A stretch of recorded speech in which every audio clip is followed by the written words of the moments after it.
How to get NBA League Pass from NBA 2K25. The first things first is, of course, open up any preferred web browser you want, and I'm going to be using Google Chrome for this video. And once you pull up your browser, just head directly to NBA.com, and this is going to be the NBA's official site. So all you have to do is you'll be able to see a yellow option right here that says League Pass. Just simply click on that and you will be redirected to another page, which are all the League Passes subscription. Now, for you to be able to take advantage and have or redeem that specific League Pass from NBA 2K25, all you have to do is to subscribe either of these options right here.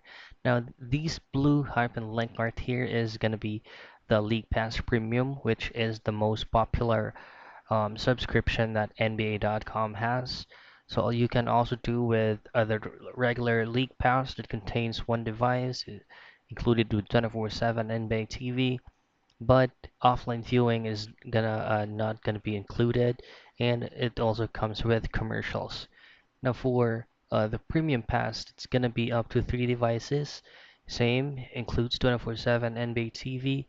The difference is um, you can view in offline mode and in arena stream instead of commercials that you will have from the regular league pass. So this is going to be for seasonal subscription. If you want a monthly subscription, then there's going to be options here. So to choose a monthly, just simply click on that and it's going to be a different and a lesser price. So as you can see, it's not actually much have the difference from the seasonal or a monthly subscription. All I have to do is to either subscribe to one of those options right there. So that's how you get NBA League Pass from NBA 2K25.